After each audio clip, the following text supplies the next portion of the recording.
Wealthy is independent. Morgan, you make a huge distinction between being rich and wealthy. Can you walk us through the difference and why it matters?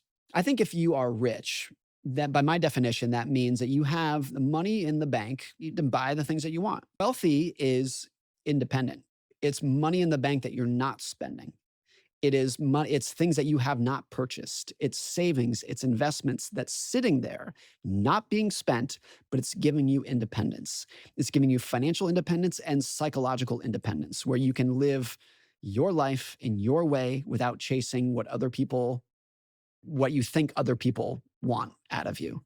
And there's some pretty astounding examples of the two sides of the spectrum. The Vanderbilt family was the richest family that the world had ever seen. Back in the 1800s, Cornelius Vanderbilt, if you adjust it for inflation, he had something like $500 billion was his net worth.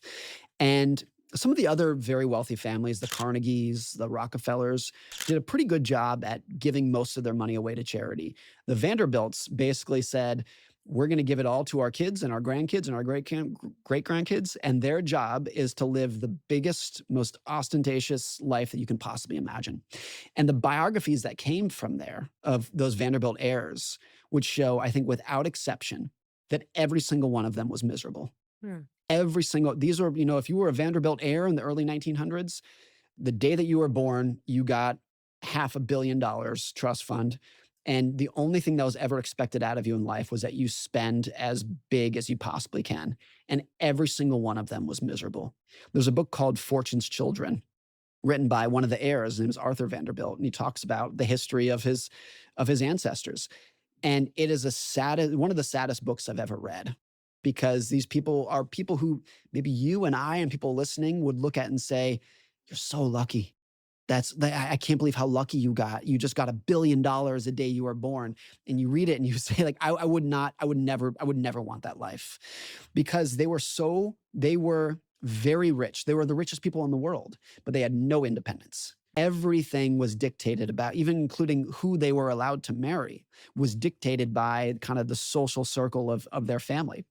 And to me, the most interesting part of the Vanderbilt family is that by this point, today, virtually all the money is gone. There are a couple of Vanderbilt heirs that have some money, but the first Vanderbilt heir who got no inheritance, no trust fund, was Anderson Cooper, the CNN host, who I'm sure most people are familiar with. His mother, Gloria Vanderbilt, was kind of the last person to get a big trust fund.